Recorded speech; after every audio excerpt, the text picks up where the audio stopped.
And I vote for Obama in 2008. And he has the House and Senate. And he's been talking about health care the whole time. The first thing he does when he gets in there is does the executive order about equal pay for women, which is already a law. It's already a law. So all he did was look at the show. Hey, look at us. Pomp and circumstance. And I'm like, and that's just going to drive more division. Right? Because now you're just going, because you guys have been mistreated, and we've been hearing up at this point, toxic masculinity, all this stuff, right? So I saw him do that. Then he has the House and Senate. He doesn't even touch healthcare when he had the House and Senate those first 2 years. And I sat back and I go, oh, I see what he's going to do. He's not going to touch it. And then when they lose the House and Senate, he's going to try to do something. When he can't get it all the way through, he's going to blame the Republicans. Guess what happened? That's exactly what he did. And I was like, and then when you look at the details of Obamacare, he basically wrote it with the insurance company. So I was like, all right, I'm done. I was like, I'm done. I was just done with politics, because this was the guy of change we can believe in, right? This is the guy that had people running in Grant Park and everyone was, we did it. We got past the racial stuff. Then you saw him talking about Trayvon Martin, while at the same time, he's quiet about Chicago, where his homie, Rahm Emanuel, who ran his campaign, was the mayor and shut down 50 schools the first year he got in 2010. He shut down 50 schools on the South Side. The year later, that area was more violent than New York and LA combined. Majority of black folks live there. 50 schools. 50 schools. Why? Because for budgetary reasons. That's what he said. Chicago doesn't have enough money. Illinois actually spends the most on per student than any other state. So for them to even say that was a lie. Because we also remember growing up and they talk about the gang prevention. Like, we need to give young kids something to do or they will turn to the streets. Yes. So when you shut down 50 schools, what do you then open up? The streets. And that's what they did. So Obama's talking about what's going on in Florida with one incident over here, saying if I had a son, he'd look like that. While over here, where his boy, Rahm Emanuel, is running, these kids, multiple kids that look like him, are being killed every weekend. Just last weekend, there was 49 people shot, like 9 killed, a bunch of them, just last weekend. Every weekend. And he didn't say a word. He doesn't say a word about Chicago. So I'm looking at signing a thing for women. You turn around and you don't even do anything about the healthcare you say you promised you're going to do when you had both House and Senate, didn't have to worry about anything. Yeah. Blame it on the right when they do come in. And then you're making these statements about race where I'm like, if you're really worried about crime and really worried about black lives, we need to sit there and put a spotlight on what's going on in Chicago. Quiet crickets. What do you think is the real reason why did they do that? Because they're hateful racist. They're racist. Obama, yes. You look at the policy, the Democrats, they're the racists. They're the Klan. They were the slave owners. They have been the subjugators of this country the entire time. Their record shows it. They're the redliners. They're the ones. Look at Joe Biden from the war on drugs. He wrote that legislation for the '94 crime bill. He wrote that. So if we really look at this stuff, it's really been them. When you look at the Civil Rights Act, there were 4 Civil Rights Act leading up, or 3 brought up leading up to the 4th one in '64. All 4 were written and brought up by Republicans. The '64 had the longest filibuster in American history. If some people don't know, filibuster is a chance for them to just speak to try to hold up the vote. Longest in American history done by Democrats. The only reason why they signed it was because the Republicans decided to, okay, we'll give you guys the welfare state. So the welfare component that the left wanted, that's the only reason why they're able to then get it passed. The welfare component, as we've seen, started where we'll pay the mom to not be married to the husband. So we went from '64, where we were at 80+% married, the highest married rate in America, were the poor blacks who were, of course, race, all this stuff that was going on against them, were still the strongest families, to then offering them money after '64. Now we have only about 7 to 9% grow up in a family with a mom and dad in the home. 7 to 9% of black community. It's terrible. Every 10th.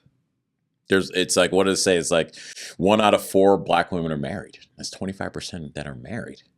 Like, that's terrible. That's a terrible. We were the families. We were the strong families through slavery, strong families through Jim Crow and all this stuff they talk about was the worst time for black people. Why are our families stronger? And now they say it's a better time, but our families are the worst. So you watch, again, that everyone can look up what I've said. But how can you be so racist? I mean, if you're black, how can you hate blacks? It's like George Soros hates Jewish. Yeah, because the marketing and the money. You miseducate the people, you remove the men from the community, you can tell them anything. And you have women raising men. So women, because they listen to you. well, Because you're one of them. well, no, because what happens is like this: you have women raising the boys; those boys become emotional. Yeah, too emotional. Too emotional. Emotional men are dangerous. Yeah. Now you have these emotional men with, let's say, take Chicago.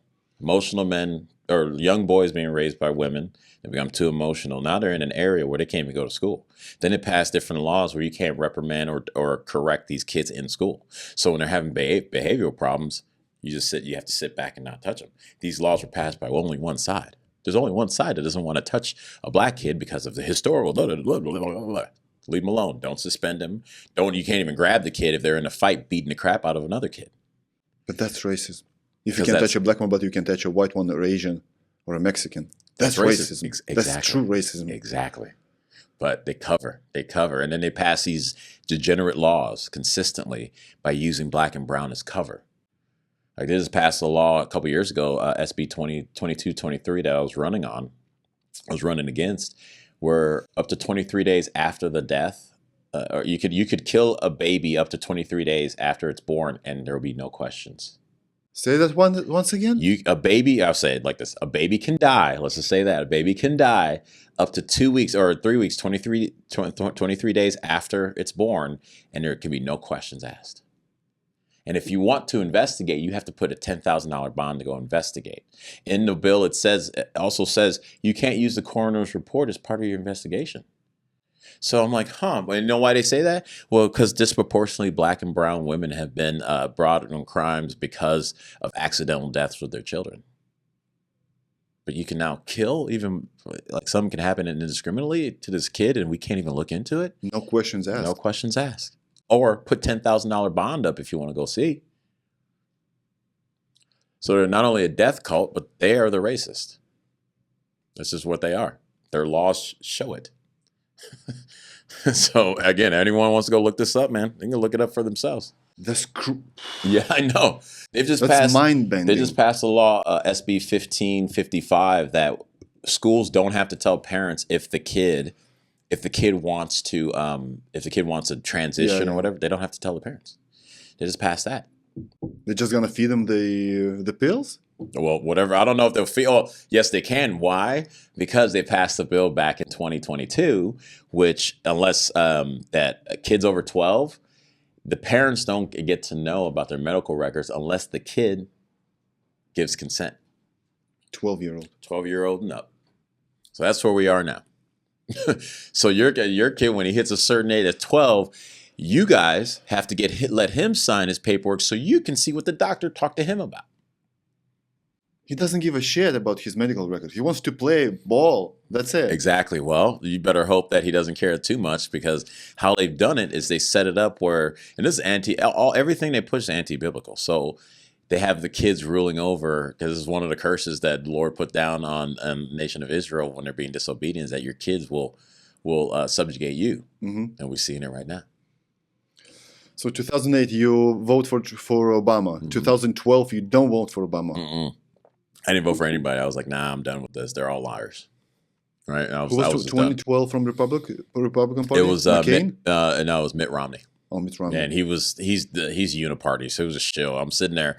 I remember watching the debate, and I'm like, dude, go. And then the following debate, and I think my experience in Hollywood and being an actor and seeing scripts and watching plays and seeing this stuff work out, I can spot performances a little more. And so I'm sitting there and I watched the first debate and I'm like, Barack, hit him on this, hit him on that. He didn't say anything. I'm like, that's weird. And then the following one, I'm like, watch, Mitt's going to be quiet. Barack's going to hit him. And that's exactly what happened. And I'm like, all right, man, whatever. And I just kind of turned off. TV show. Yeah, it was a television show that I just wasn't interested in anymore.